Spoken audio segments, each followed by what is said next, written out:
tapi saya belum. Oke, jadi untuk sistem irigasi itu ada beberapa jenis.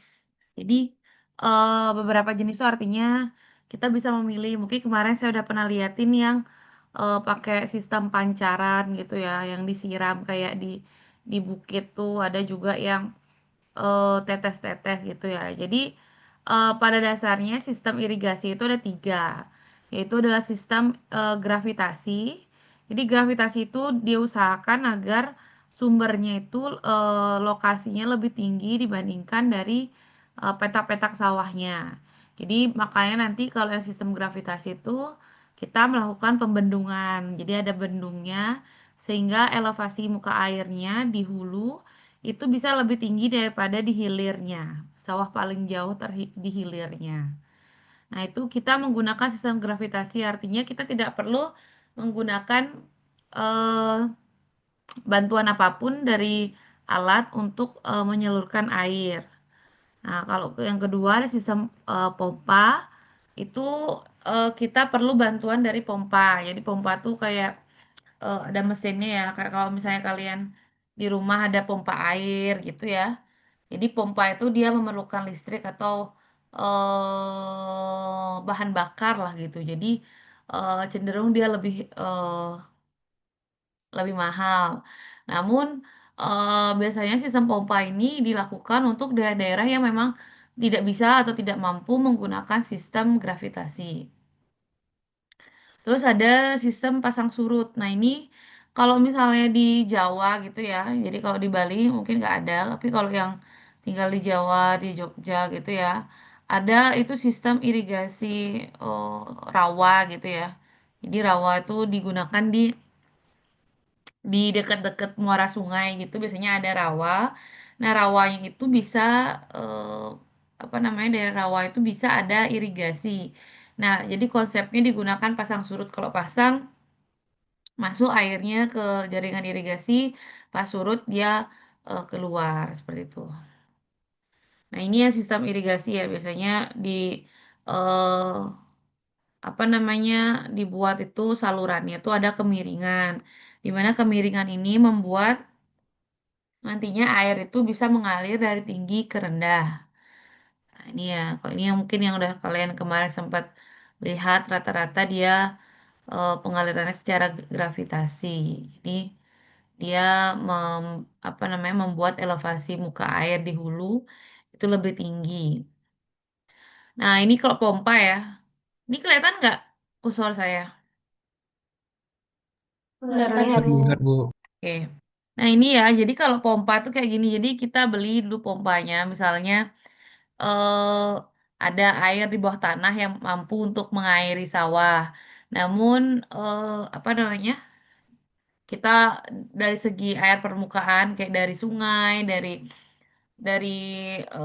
sungai, danau itu nggak memenuhi untuk mencukupi kegiatan irigasi. Nah, itu kita bisa apa namanya? Kita bisa menggunakan pompa. Jadi pompa ini baik dari misalnya tempat tertentu gitu yang bisa diambil airnya atau air tanah. Tapi kalau air tanah biasanya sih jarang digunakan untuk irigasi karena irigasi cukup besar ya. Jadi kalau pengambilan air tanah nanti akan menyebabkan permasalahan penurunan muka tanah ya. Dan juga dari segi biaya ini cukup apa namanya mahal ya. Jadi untuk biaya bensinnya segala macam tuh, nah itu cukup mahal. Jadi ini kalau nggak terpaksa banget ya, kalau bisa jangan gitu ya. Jadi nanti ini eh misalnya kalian nanti kerja untuk dinas PU gitu, disuruh nanya kalian misalnya, saya pakainya yang jenis apa nih Bu gitu atau Pak. Nah itu kalian harus punya asumsinya atau misalnya apa dasar pemikirannya kapan kalian pakai yang sistem irigasi gravitasi, kapan yang pompa seperti itu ya. Karena pompa ini lumayan juga kalian harus hitung dulu beda tingginya cukup nggak, habis itu berapa jam digunakan pompanya, dalam segitu jam itu cukup nggak bahan bakarnya seperti itu. Jadi memang ini untuk daerah-daerah yang memang tidak tidak mampu menyuplai air secara gravitasi gitu ya. Nah, ini yang pasang surut ya. Ini biasanya di daerah rawa ya, rawa-rawa seperti ini. Jadi biasanya dia terpengaruh oleh pasang surut. Jadi kalau pas pasang, airnya masuk dia ke jaringan irigasi ini. Kemudian nanti kalau misalnya pas surut, dia keluar seperti itu ya. Nah, kalau misalnya di Bali mungkin nggak ada kayak gini. Tapi kalau misalnya di Jogja, kayaknya ada di Jogja. Nah, jadi ini di daerah rawa ya, khusus di daerah rawa. Jadi didesain untuk apa namanya, airnya adalah dari eh, apa namanya, di di cara memasukkan dan mengeluarkan airnya dari daerah irigasi adalah dengan menggunakan pasang dan surut. Di Kalimantan juga banyak ya, kan banyak daerah rawanya. Ini udah. Nah, ini juga yang terakhir adalah cara pemberian air irigasi. Nah, metodenya itu ada beberapa ya. Jadi ini penting ya sebagai klasifikasi dah. Jadi kalian tahu juga ada apa saja sih,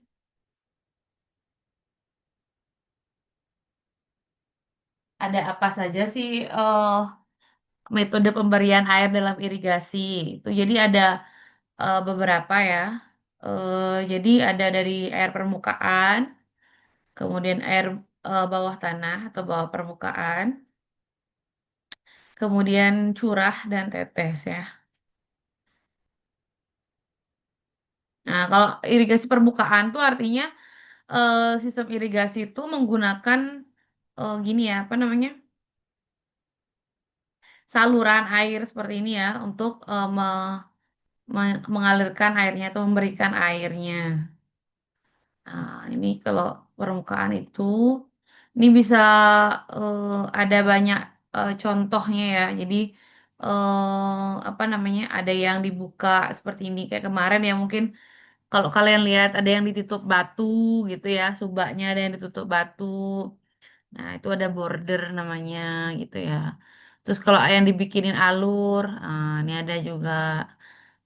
Kalau surjan dan basin mungkin nggak terlalu banyak ya. Paling ini yang biasa kalau border tuh intinya adalah dia ada pembatasnya untuk masukin airnya seperti itu.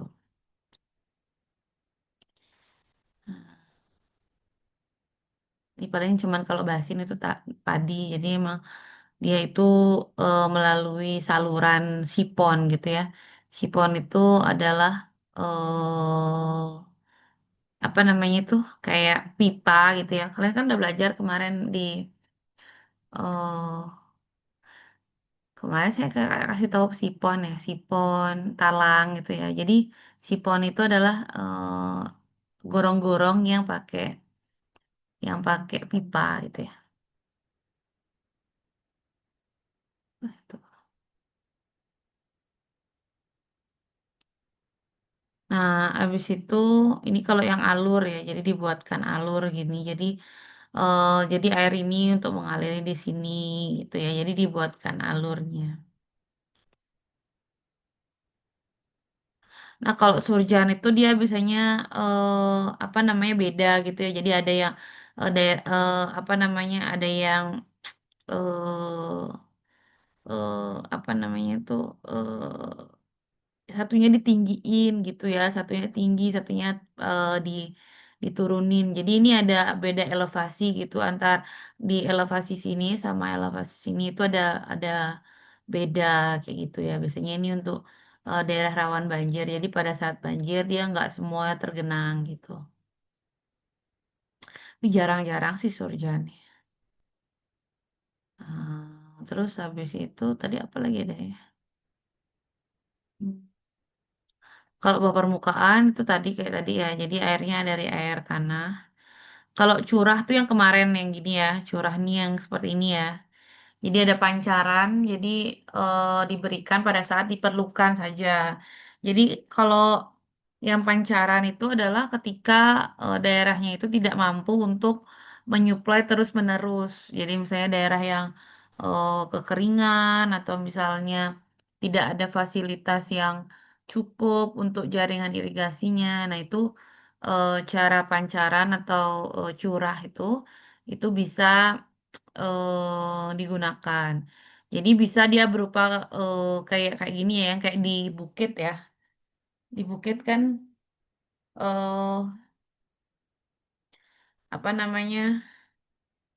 Di bukit tuh kan eh ada tuh kalau misalnya kalian pernah lihat,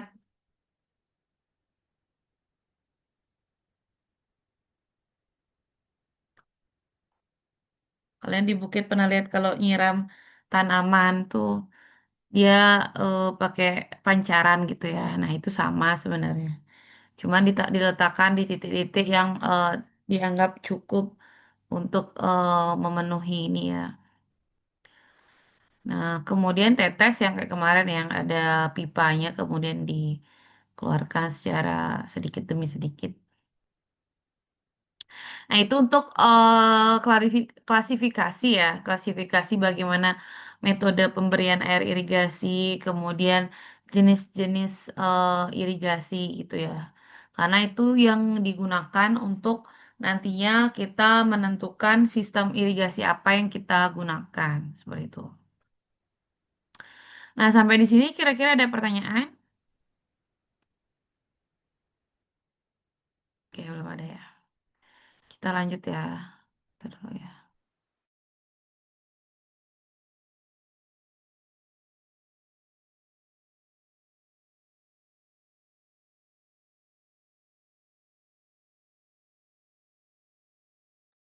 Nah, ini sekarang kita lanjut ya. Jadi setelah kita sudah tahu apa namanya apa saja jaringan irigasi, kemudian apa saja yang ada salurannya. Kemarin saya udah kasih video eh, jaringan irigasi itu ya udah ya,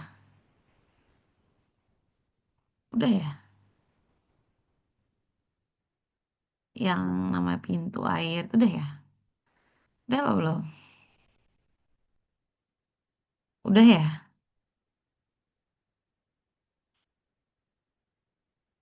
Selesai kedengaran nggak? Udah, Ibu. Udah ya. Oke, udah ya. Nanti karena jadi sebelum UTS kita lebih banyak ke saluran irigasi. Nanti setelah UTS kita lebih banyak ke bangunan airnya. Oke, ini udah. Kemudian kita lanjut. Nah, setelah kita mengetahui apa saja jaringan-jaringan irigasi itu, nah kita juga perlu ini yang membedakan kita dengan orang pertanian gitu ya. Ketika kita mempelajari tentang irigasi, orang pertanian itu lebih banyak mengenai bagaimana caranya meningkatkan hasil pertanian, kemudian apa namanya, gimana caranya agar tercukupi gitu ya airnya gitu. Kalau kita berapa sih sebenarnya kebutuhan airnya? Berapa sih dimensi dari ukuran dari air yang apa namanya saluran irigasi yang diperlukan kayak gitu ya. Jadi itu yang kita hitung gitu ya. Nah, kalau untuk kebutuhan air irigasi itu cara menghitungnya itu bisa dilakukan dengan menentukan beberapa kebutuhan air gitu ya.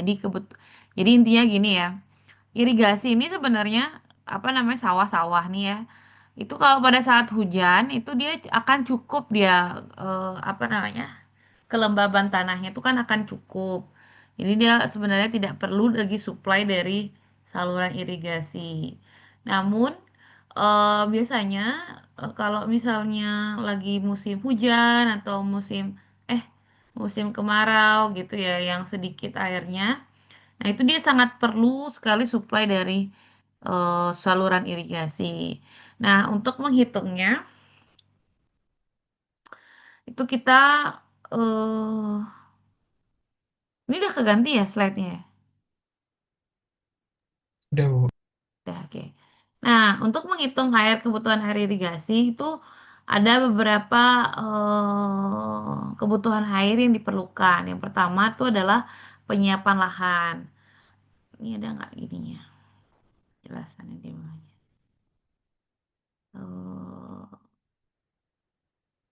Oke, saya jelasin dulu. Jadi pada saat kalian pernah nggak lihat misalnya di sawah itu kan dia sebelum sebelum dia nanam tuh sawahnya tuh diairi dulu gitu, dibasahi gitu. Pernah nggak kalian lihat? Iya, Pernah.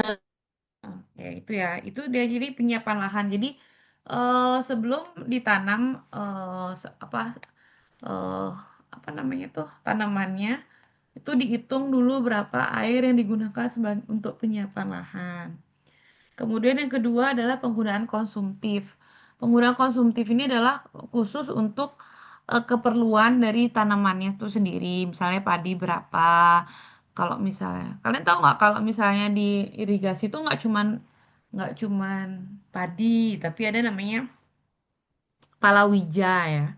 Jadi palawija tuh kayak yang jagung gitu ya, selain padi yang biasanya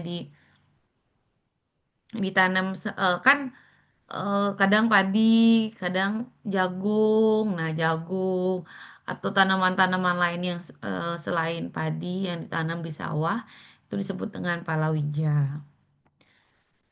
Tuh ya, jadi tergantung biasanya padi itu yang memerlukan air lebih banyak. Jadi makanya kalau misalnya petaninya itu nanam padi, nah diusahakan cukup airnya biar nanti nggak gagal panen dia gitu.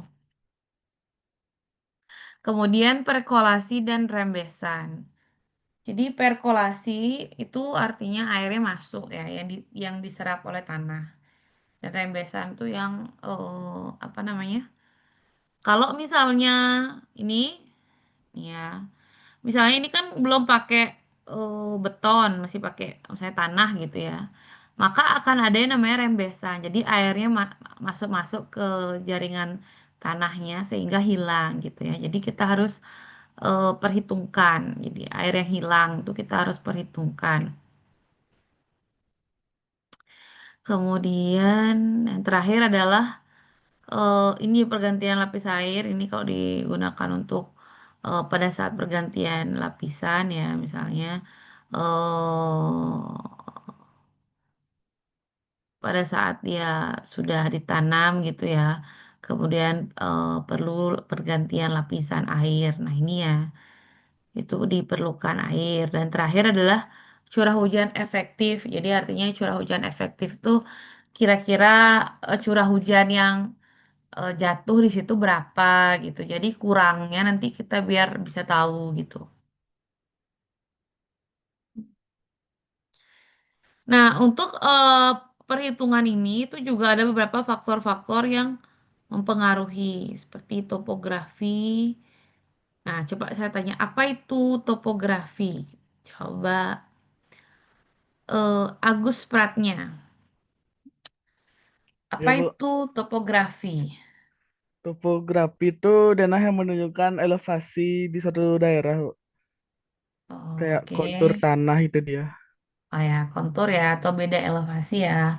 Jadi itu penting ya. Misalnya kalau di daerah datar, itu berarti airnya nggak cepet hilang gitu ya. Sedangkan kalau di daerah yang apa namanya, yang curam kayak gitu, airnya cepat mengalir tuh ya. Jadi ada perbedaannya. Kalau hidrologi itu curah hujannya ya. Jadi berapa curah hujan yang cukup. Jadi bisa yang kurangnya diisi gitu ya. Klimatologi, kalau klimatologi itu coba saya tanya klimatologi ya, biar nggak saya ngomong aja capek saya. Coba Lia Natasha. Kalau klimatologi apa Lia?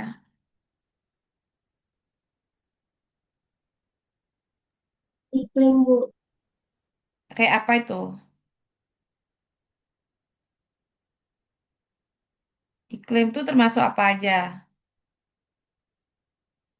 Kayak pola cuacanya, musim, serta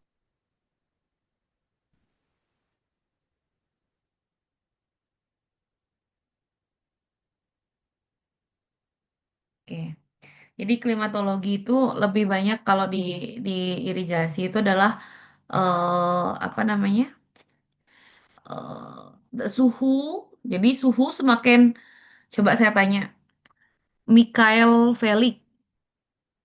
Kalau suhu di suatu daerah irigasi itu tinggi atau panas, kira-kira dia perlu air lebih banyak apa lebih sedikit?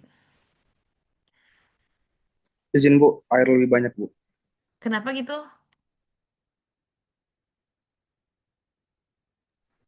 Karena kalau suhunya tinggi, menyebabkan kekeringan, panas. Coba dibantu sama siapa ya? Sagung Mas Diandra. Kira-kira kenapa dia kalau panas itu bisa jadi kekeringan? Sagung Mas Diandra.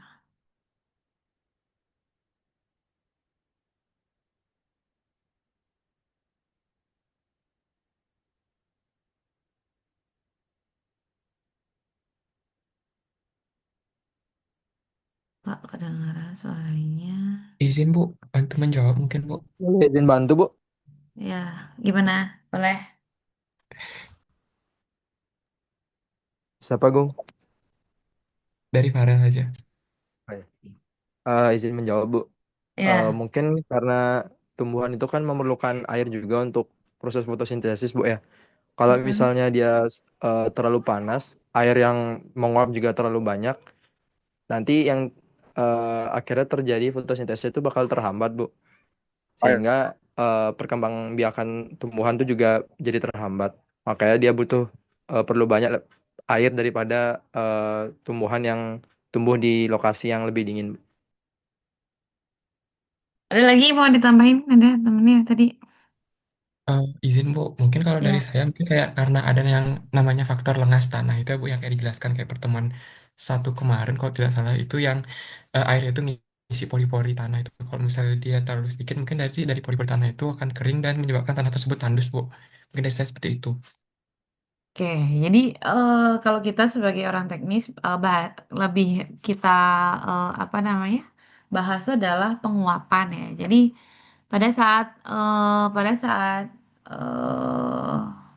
di suatu tempat itu suhunya tinggi, itu maka tingkat penguapannya akan tinggi gitu ya. Jadi misalnya kalau kayak kalian coba aja taruh air gitu misalnya di dalam panci.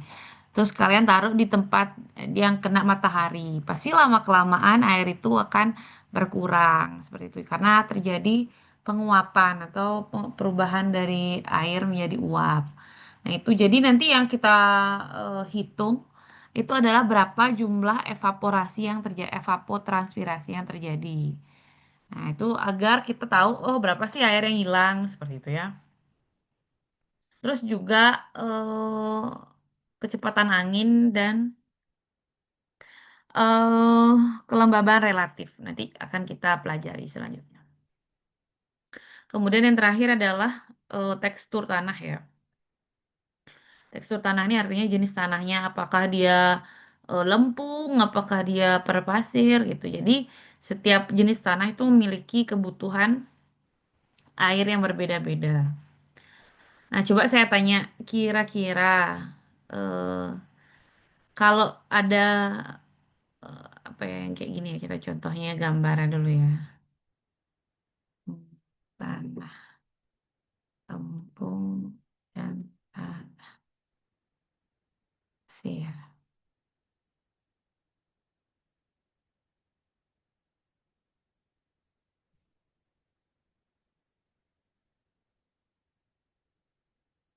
Nah, ini ya, coba. Kalau misalnya kira-kira yang mana yang lebih banyak memerlukan eh, memerlukan air? Apakah tanah yang kayak gini, yang tanah lempung atau tanah liat gini, atau tanah yang berpasir seperti ini? Coba kita voting ya, Pak. Voting di WhatsApp ya. Nanti semua eh, oh gitu. Tadi dulu mana ya grupnya?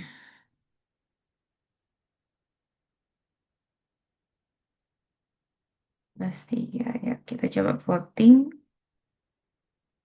Location. Ntar dulu. Nah, lempung atau berpasir. Nah, coba semua jawab ya. Saya tunggu 5 menit ya. Voting dulu ya. Menurut kalian yang mana lebih banyak perlu air?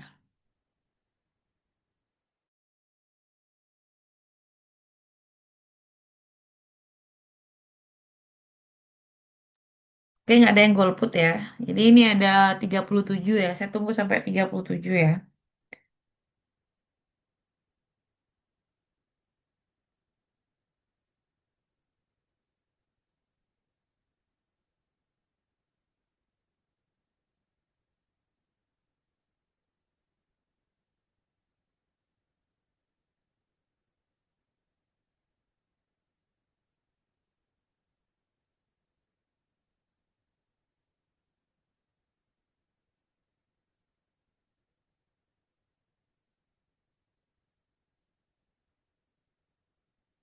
Oke, saya tunggu ya.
Oke, lagi satu ya. Siapa belum belum jawab?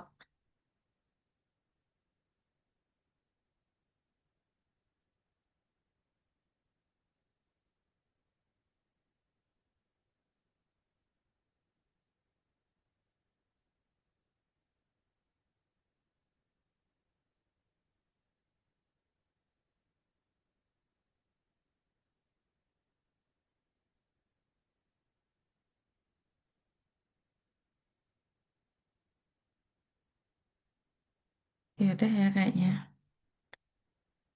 Lagi satu siapa yang belum? Ini ke 37, ini 37 ya. Izin Bu, saya nggak bisa Bu, soalnya WhatsApp saya lagi bermasalah Bu.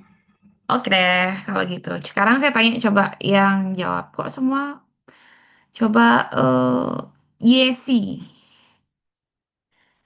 Yesi. Kira-kira Iya, Bu. kenapa? Kenapa jawabannya yang apa tadi? Pilih apa tadi? Pasir, Bu. Kenapa pilihnya tanah berpasir? Karena tanah pasir itu pori-porinya besar, jadi kayak airnya itu cepat meresap dan hilang. Jadi pasirnya tuh lebih sering butuh air. Oke, coba kalau lagi satu cowok ya. Andika Prasetya, coba. Andika jawab apa? Andika Prasetya. Izin Bu, Ya, untuk saya jawabnya juga tanah berpasir. karena Karena alasannya juga sama seperti Yesi sebelumnya, tanah pasir itu memiliki pori-pori yang lebih besar. Jadi kalau diberi air tuh pasti airnya itu akan cepat meresap dan turun, Bu. oke. Oke, jadi kalau coba benar. Alfiel satu. Oke, benar ya ini ya. Jadi nanti ini ya. Kita kalau ini kelihatan nggak? Jadi nanti ini kita juga akan pelajari.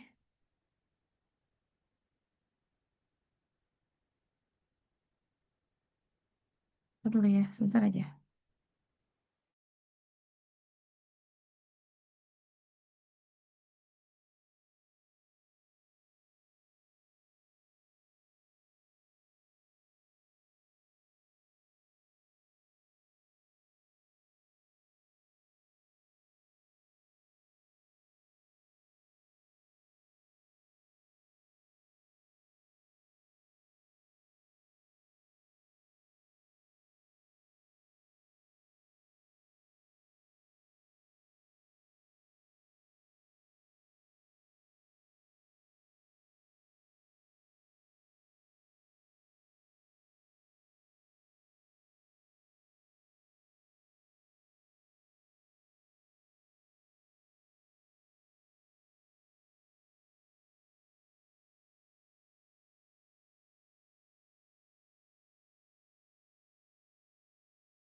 Oke, ini ya.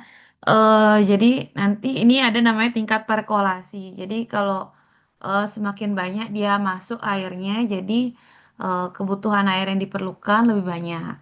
Nah, kalau yang lempung tuh dia nanti masuknya adalah aluvial gini ya. Dia tingkat perkolasinya satu. Kalau tanah nih yang berpasir, jadi dia rata-rata di atas dari satu. Jadi memang kalau tanahnya cenderung berpasir itu dia lebih banyak memerlukan air gitu ya. Nah, itu yang nanti kita perlu ketahui. Jadi kalau topografi itu adalah tinggi rendahnya. Jadi nanti untuk mendesain kemiringan dari salurannya. Terus habis itu kalau hidrologi itu curah hujannya berapa, ketersediaan air yang ada. Kalau klimatologi itu misalnya penguapannya berapa, seperti itu ya. Kemudian tekstur tanah mempengaruhi berapa air yang hilang, seperti itu ya. Nah, itu yang mempengaruhi. Yang pertama ini topografi ya. Jadi ini ya, kalau kita lihat secara 3D, itu topografi dari suatu daerah seperti ini ya. Nah, kalau di Bali tuh kita tuh lebih banyak sistem irigasinya itu apa namanya yang berundak-undak tuh terasering ya. Jadi dibuat apa namanya dibuat dia biar apa berundak-undak sehingga nantinya juga bisa eh, misalnya dari tinggi yang ini nanti sisanya dibawa ke bawah ke bawah gitu. Jadinya masih bisa digunakan lebih efektif dan efisien gitu ya. Nah, kalau hidrologi tadi jumlah hujannya ya. Jadi kalau hujannya banyak, berarti nggak perlu banyak kita supply dari eh, saluran irigasi. Artinya gini, kalau hujan terjadi, kan dia udah bisa memenuhi kebutuhan air. Sedangkan irigasi itu adalah sebagai supply atau bantuan pada saat hujan itu tidak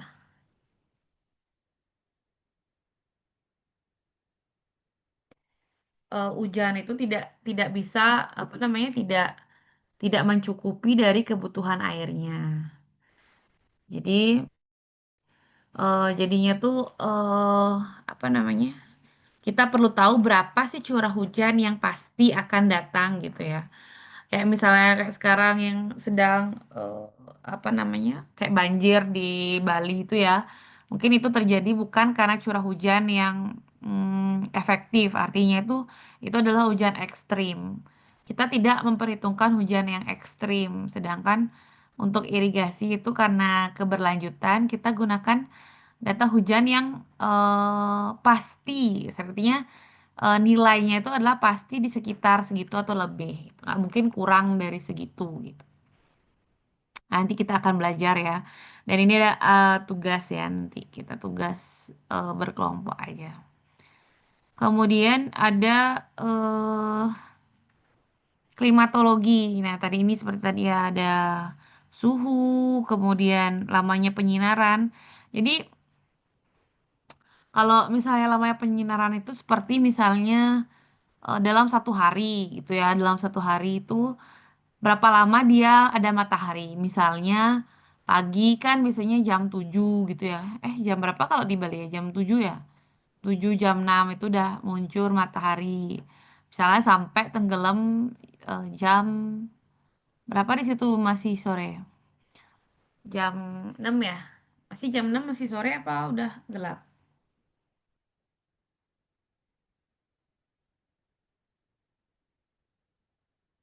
Udah gelap apa masih sore di situ kalau jam 6?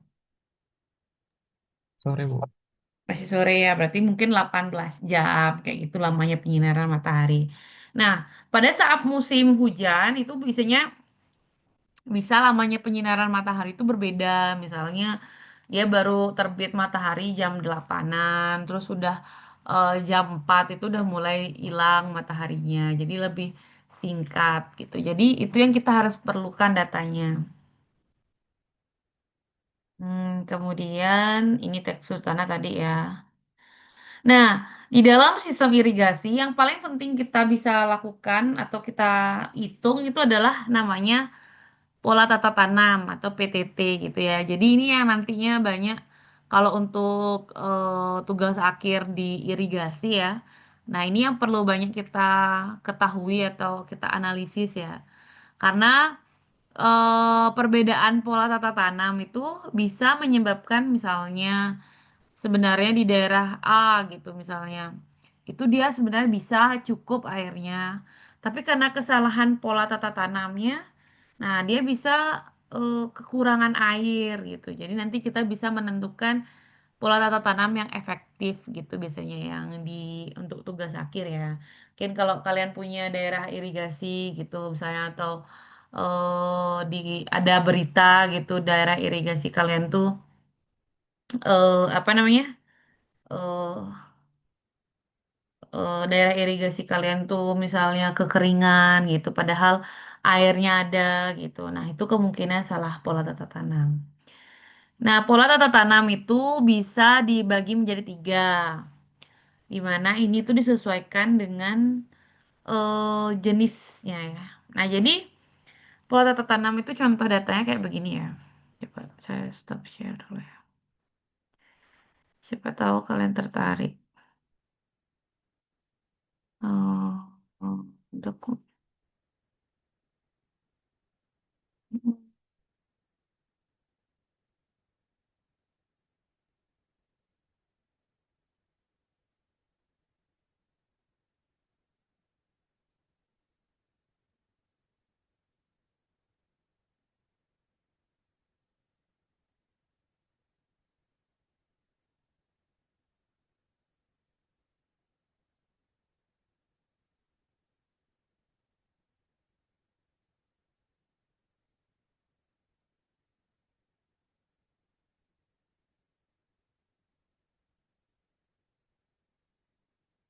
Nah, belum kelihatan ya.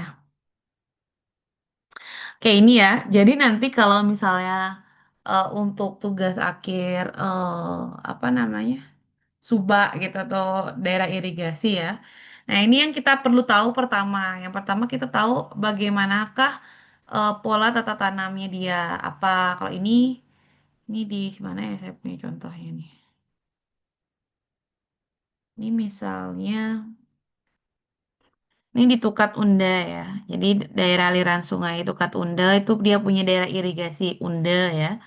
Nah, dia itu pola tata tanamnya adalah palawija, palawija padi.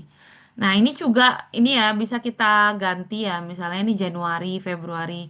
Nah, mungkin aja Januari kita kasih dia padi gitu ya. Jadi gimana sih kita menentukan kapan kita boleh nanam padi, kapan kita boleh nanam palawija. Nah, itu eh konsepnya itu seperti ini ya. Jadi jika air tersedia cukup, itu kita bisa 2 kali menanam padi. Karena padi itu yang menghabiskan air banyak gitu, atau memerlukan air yang banyak. Nah, kemudian habis itu harus ada palawija. Jadi kalau misalnya padi aja terus, nanti tanah kita akan menjadi rusak gitu ya. Makanya pasti ada dia namanya beberapa periode dia tidak menanam padi gitu ya. Ya, mungkin ini juga kalau kalian punya aduh, tanah-tanah yang misalnya kalian punya tanah warisan gitu daripada misalnya kalian jual kayak gitu. Bisa kalian kalau kalau di Bali sih namanya di apa ya? Yang ditanemin orang itu apa ya namanya? Pas saya. Jadi bisa ditanemin orang. Nah, itu pastiin kalau misalnya kalau nanam padi itu ada masa istirahatnya tanahnya. Karena kalau terus nanam padi aja selama 1 tahun, itu akan menyebabkan kering gitu ya, apa ya, apa tanahnya rusak gitu. Nah, kemudian kalau dia itu kalau banyak, kalau cukup itu kita bisa pilih apa padi palawija palawija atau padi padi bero ya, ada namanya bahasa bero. Kayak misalnya itu nggak ditanemin sama sekali, misalnya kayak istirahat lah kalau bahasanya. Nah, jadi nggak ditanami sama sekali itu masa baru. Jadi Kalau emang nggak mau nanam palawija, misalnya mau nanam padi aja, dikasih waktu istirahat ya gitu. Nah, tapi kalau dia daerah yang cenderung kurangan air, itu cuman kita bisa padi sekali aja. Tuh ya, jadi jangan misalnya kalian disuruh ngerancang, bikin pola tata tanam di daerah irigasi ini. Airnya udah nggak mencukupi, kalian suruh dia nanam padi-padi, gagal lah itu petaninya bertanam karena memang nggak cukup airnya gitu ya.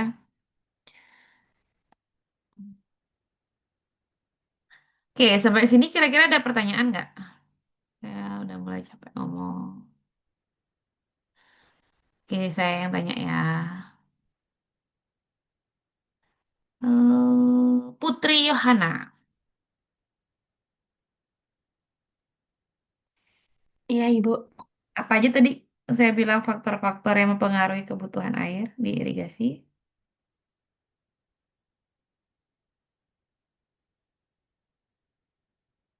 I- Izin Ibu, suara Ibu putus-putus.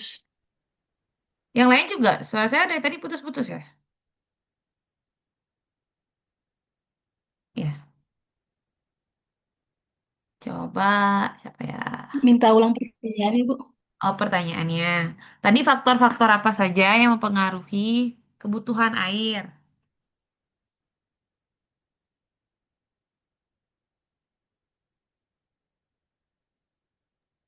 Faktor-faktor yang mempengaruhi kebutuhan air itu ada pertama penyiapan lahan, penggunaan konsumtif, perkolasi dan rembesan, pergantian lapisan air, dan curah hujan efektif, Bu. Oke, terus coba kita sekarang cowok yang ya, Ralvin, coba Ralvin. Ya, Bu. Apa pengaruhnya jenis tanah terhadap kebutuhan air irigasi?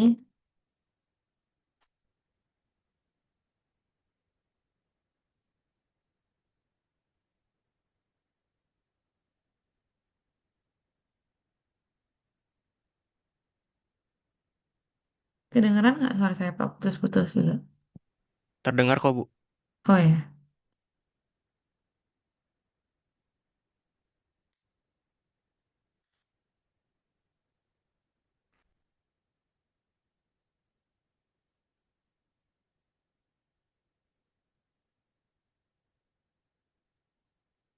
Gimana kira-kira apa hubungannya?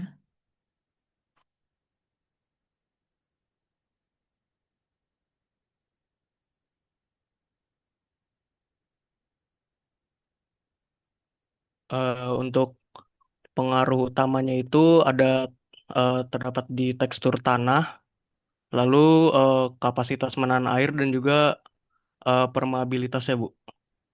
Apa itu permeabilitas itu?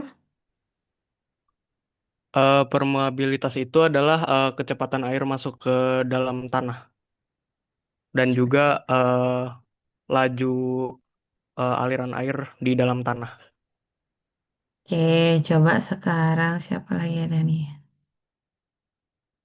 Hmm.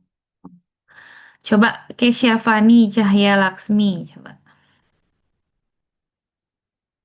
Iya, Ibu. Gimana tadi caranya menentukan pola tata tanamnya? Kalau ada air berapa? Kalau banyak air gimana? Kalau dikit air gimana? Coba.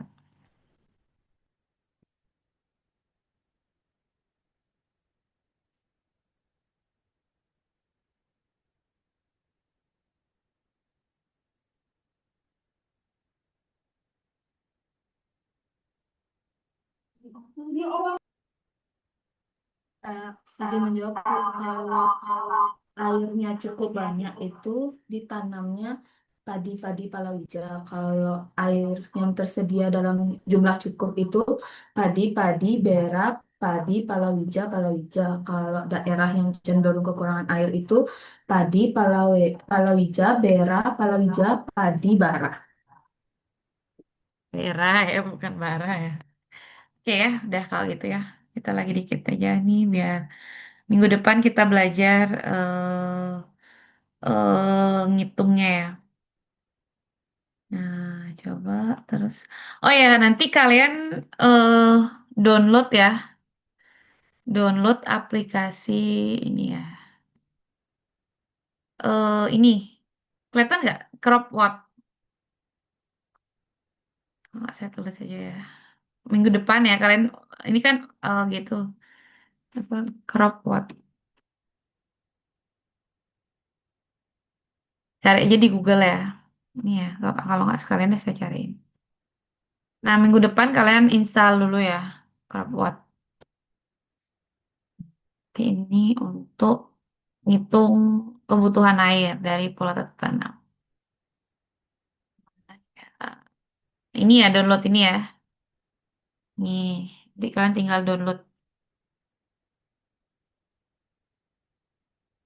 Jadi minggu depan apa 2 minggu lagi ya? 2 minggu lagi tuh tanggal berapa ya? Minggu depan yang manual dulu. Minggu depan ini. Oh, minggu depannya lagi tanggal 30 ya. Saya masih di Jepang ya. Oh, 5 kali berarti online. Aduh. Ya oke lah. Oh, gini aja ya. Ini minggu depan saya ajarin ngitung. Ini presentasi tugas. Ini ya pakai crop nya nanti ya. Biar offline ya. Jadi 1, 2, 3, 4, 5, 6. Oke, masih ada lagi dikit. Oke ya, kalian download aja ini ya. Yang ini yang 8.0 ini ya. Minggu tanggal 7 saya ajarin ya. Di kampus ya secara offline. Tanggal 7. Jadi tanggal 7 nanti kita offline ya. Saya cuma sampai tanggal 1 aja di sini.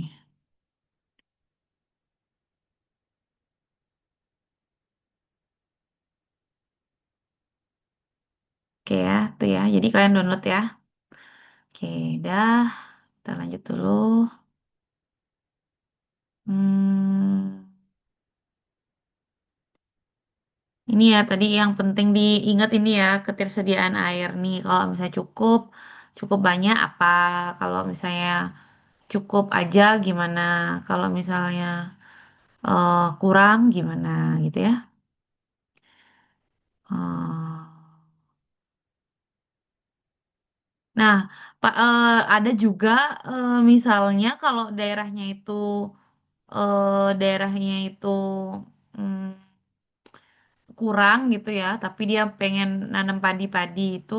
Nah, ada namanya sistem gantian ya. Mana ya? Bergilir. Jadi sistem bergilir artinya dikasih dulu minggu pertama daerah irigasinya siapa. Kemudian yang kedua, jadi nggak keseluruhan gitu. Kalau kemarin kan ini kan ada misalnya banyak nih petanya sekalian dikasih gitu. Nah, kalau misalnya di daerah tersebut airnya kurang, terus habis itu dia mau tetap nanam padi, nah itu kita bisa menggunakan sistem giliran gitu ya. Artinya minggu ini yang sebelah sini aja diairi, yang ini nggak dapet. Terus habis itu nanti di sini udah selesai, pindah ke sini gitu. Jadi bisa tetap sebenarnya kita menggunakan pola tata tanam itu, tapi kita gunakan sistem giliran atau buka tutup ya. Jadi kalau kemarin kalian lihat ada yang pakai batu, ada yang pakai selang gitu ya, apa pipa gitu ya. Nah kalau mau pakai sistem golongan, pada saat nggak dapat air itu harus ditutup gitu. Jadi airnya ke tempat yang memang dapat gilirannya gitu. Nah tapi hal inilah yang menyebabkan kadang-kadang terjadi yang namanya konflik air gitu ya. Jadi kadang-kadang ada orang yang mencuri gitu misalnya harusnya hari ini dia nggak dibuka pintu airnya dibuka sama dia malam-malam gitu misalnya untuk buka air padahal belum jatahnya dia gitu. Atau misalnya dia yang lain ngerasa kok dia bisa dapat banyak pas kita dikit airnya gitu. Nah itulah yang bisa menyebabkan namanya konflik air. Ini ada di Subak di mana namanya? Ada di Badung ya. Ada yang ada konflik airnya. Karena itu udah ketidakadilan pemberian air. Nah, ini tadi udah oke. Itu untuk awal dulu ya. Jadi awal. Kemudian ini eh, kita lanjut dikit ya. Nanti untuk contoh perhitungannya minggu depan kita pelajari ya. Nah, nanti saya berikan Excel, jadi nanti kita belajar menggunakan Excel. Jadi kalau eh kita karena masih ada manualnya, jadi secara otomatis itu kita bisa menggunakan Cropot sebagai bantuan software. Seperti kayak misalnya kalian menganalisis struktur. Jadi kalian belajar dulu manualnya gitu kan. Kalian ngitung manualnya. Kemudian untuk membantu kalian menggunakan SAP gitu misalnya. Nah, Cropworld itu adalah salah satu software yang bisa digunakan untuk menghitung kebutuhan air. Jadi sekarang di Hydro tuh ya banyak sekali penggunaan-penggunaan aplikasi ya, apalagi juga kita sudah ke arah apa namanya pembelajaran gitu ya, pembelajaran mesin itu bisa juga di Hydro ya. Jadi kalau kalian tertarik misalnya curah hujan kita bisa prediksi gitu ya menggunakan deep learning gitu ya misalnya itu udah ada juga ya. Jadi sekarang di Hydro udah ke arah-arah sana. Kemudian juga penggunaan software sudah banyak sekali. Kalian bisa pelajari itu ya, karena sebagai salah satu tambahan skill gitu ya. Misalnya kalau kalian nanti punya konsultan air atau kalian kerja di konsultan air, nah itu untuk tambahan. Jadi Cropword ini juga salah satu yang biasa digunakan, tapi susahnya adalah mungkin nanti untuk memvalidasi datanya aja. Jadi masih banyakan menggunakan yang manual, tapi mungkin nanti kalian bisa yang buat yang lebih cocok sama di lapangan, tapi kalian yang bikin gitu. Bisa juga. Jadi kalau kalian dapat mata kuliah metode numerik gitu ya, itu kalian pelajari untuk bisa memprogram suatu suatu buat program gitu. Jadi nggak hanya lulusan kita tuh nggak cuman bisa pakai aplikasi, tapi bisa juga membuat gitu misalnya nanti. Karena saat ini tuh untuk develop program tuh ya, kalian udah bisa pakai ChatGPT gitu ya. Belajar Python, bisa dah kalian bikin aplikasi kayak gitu ya. Ya itu sih perkembangan saat ini ya. Misalnya nanti kalau kalian ada kepingin tahu gitu, kalian cari di Google. Jadi perkembangan untuk di segi irigasi ini ya, apalagi apa namanya eh ini ada curah hujan misalnya kayak sekarang curah hujannya ekstrim gitu itu berapa tahun sekali bisa terjadi gitu misalnya atau apa namanya kok ada air tapi irigasinya seret gitu bisa juga ya sebagai gitu aja apa bukan apa namanya eh ya apa namanya apalagi ya katanya kalau di sini di Jepang ini itu dia mereka punya teknologi gimana caranya eh, dia bisa menanam padi pada saat musim dingin apa salju gitu sampai salju. Jadi tetap dia bisa menghasilkan padi pada saat apa namanya eh masa masa dingin gitu ya artinya musim dingin dan juga salju gitu.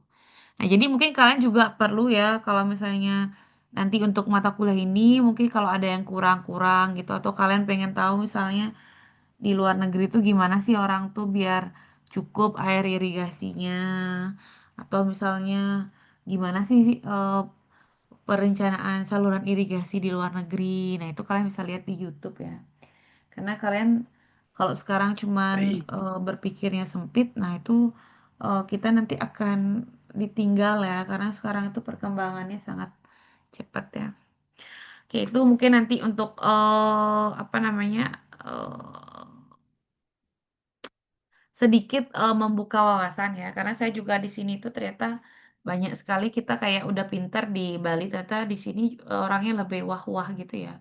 Sudah banyak yang diotomasi gitu. Jadi nanti mungkin kita di sipil juga perlu juga memikirkan apa saja yang kira-kira bisa diotomasi gitu ya. Biar nantinya kita bisa lebih cepat bekerjanya. Oke itu. Nah, kemudian ini kita lanjut dengan tata cara perhitungan kebutuhan air irigasi. Nah, yang pertama itu adalah penggunaan konsumtif. Nah, cara yang hitung, ya nggak ada juga ya di sini. Hmm, mana dia perhitungannya ini?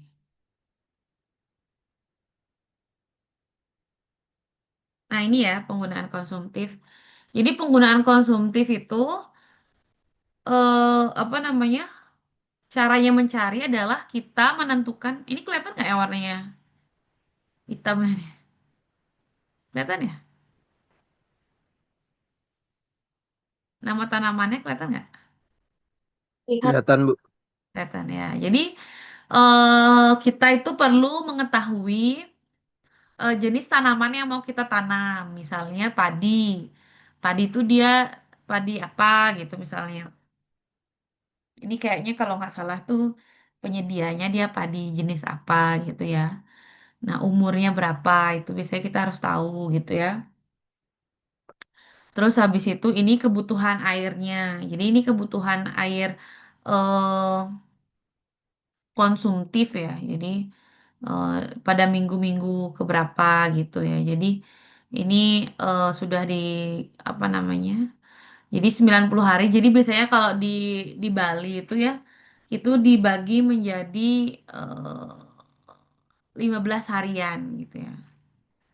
Jadi kalau di Jawa itu biasanya 10 harian gitu pemberian airnya 10 harian. Kalau misalnya di Bali 15 harian gitu ya.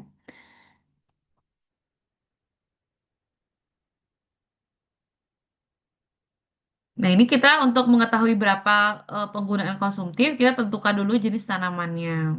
Saya kalau ini kedelai jagung ini palawija ya. Jadi palawija itu selain padi itu palawija. Ini juga berapa dia kebutuhannya. Nah, jadi kebutuhan palawija itu pasti lebih sedikit daripada padi. Karena padi itu yang perlu air yang lebih banyak. Nah, itu untuk kebutuhan konsumtif. Nah, nanti untuk contoh perhitungannya minggu depan kita belajar ya. Kemudian ada evapotranspirasi. Nah, cara hitung ini. Nah, untuk evapotranspirasi, jadi evapotranspirasi adalah evaporasi dan transpirasi. Jadi itu udah jadi satu ya. Jadi bisa digunakan beberapa cara. Yang pertama itu adalah pengukuran secara langsung dengan lisimeter atau panci gitu ya. Coba kita lihat ya. Pengukuran evaporasi dengan lisimeter.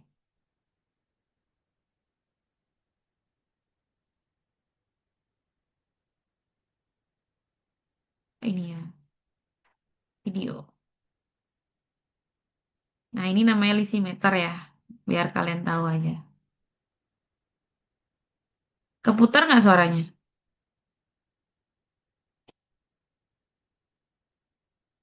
Nah, keputar nggak?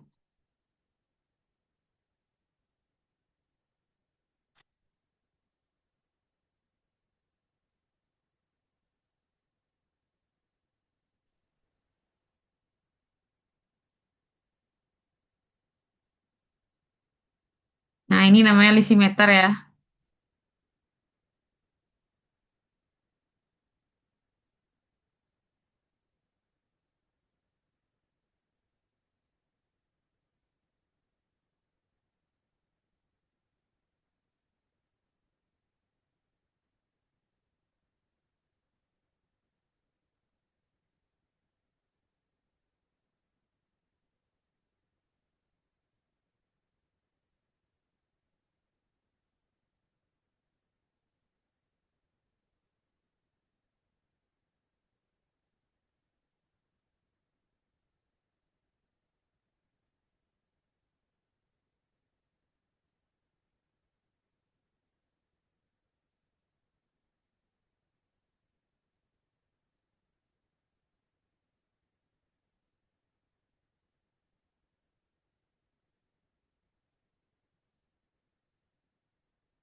Nah, jadi kurang lebih kayak gitu ya. Jadi kalau untuk lisimeter itu ya, jadi intinya kita mengukur sebelum sama sesudah. Nanti berapa dia evaporasinya itu kalau secara langsung. Nah, namun kalau misalnya secara langsung itu biasanya itu akan lebih susah untuk datanya banyak gitu ya, karena kita kan perlu data time series. Nah, kita bisa menggunakan rumus empiris. Nah, untuk rumus empiris evapotranspirasi itu ada banyak. Ada Penman, modifikasi, ada Hargreave, ada Thornwright, ada Blaney Riddle. Nah, tapi kalau di Indonesia itu biasanya kita yang kita gunakan adalah Penman modifikasi karena lebih cocok dengan daerah Indonesia. Nah, itu ya. Kemudian ini untuk menghitungnya nanti ya minggu depan ya agak banyak. Kemudian untuk perkolasi, nah perkolasi itu kita gunakan sesuai dengan jenis tanahnya. Jadi jenis tanah yang kita gunakan itu kita bisa klasifikasikan tingkat perkolasinya. Kemudian ini pergantian air. Jadi selama ini kalau misalnya nanti kalian ada satu dua ini artinya 15 hari pertama, kemudian ini 15 hari selanjutnya gitu ya. Jadi karena di Bali biasanya dia dua gitu ya. Kalau misalnya di Jawa 3, 10 harian. 10 hari pertama, 10 hari kedua, dan 10 hari ketiga. Nah, ini untuk penyiapan lahan. Nah, biasanya untuk penyiapan lahan kita gunakan rumusnya Van de Goor dan Dijkstra nih ya. Jadi ada namanya IR, kemudian IR itu adalah kebutuhan air irigasinya. M itu adalah kebutuhan airnya. Kemudian E itu adalah E-nya adalah ini bilangan ya. Eksponen pangkat K di mana K-nya dihitung dengan membagi M dikali T dibagi S. M itu adalah kebutuhan air yang menggantikan. Rumusnya E0 evaporasi. Ini yang tadi evaporasi dikali 1,1 ditambah perkolasi. Ya, untuk cara makainya mungkin minggu depan ya kita pelajari. Kemudian curah hujan. Nih, curah hujan efektif itu artinya paling enggak itu ada dia curah hujan sebesar itu atau lebih, mungkin kurang. Misalnya curah hujan efektifnya misalnya 80 milimeter.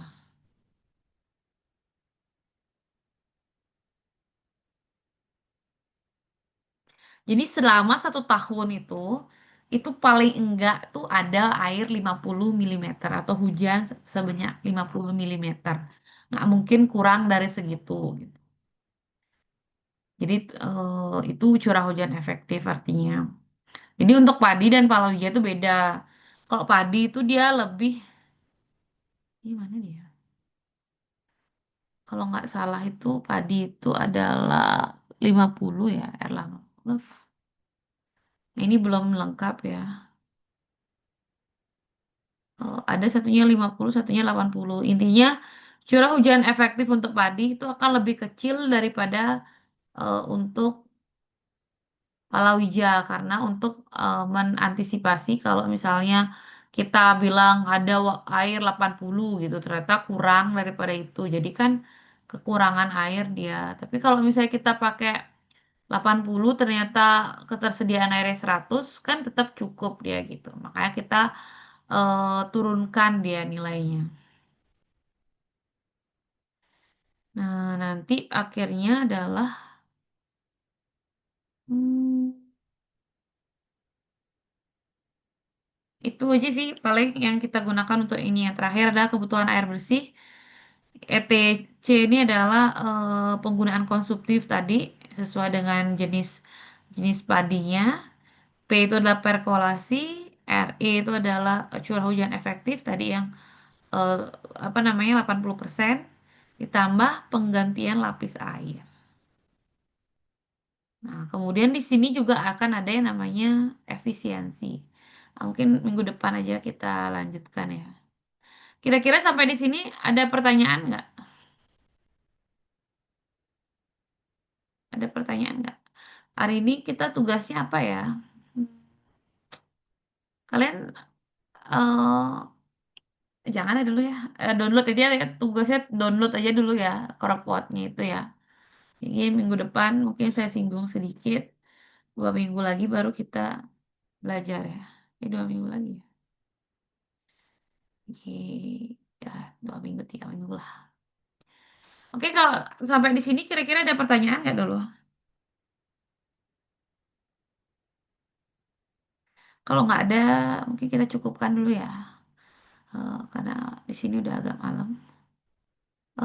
Mungkin kalian juga udah nggak eh, efektif ya. Nanti minggu depan kita belajar semua pakai laptop ya, karena minggu depan kita belajar ngitung pakai Excel di laptop. Jadi kalau bisa minggu depan semua online-nya pakai laptop sehingga bisa sambil mengerjakan. Kira-kira ada pertanyaan nggak dulu? Kalau nggak ada, mungkin kita cukupkan dulu ya hari ini ya. Selamat malam. Selamat malam Bu, terima Malam, Bu. kasih. Terima kasih, Bu. Bu. Terima kasih, Bu. Mati.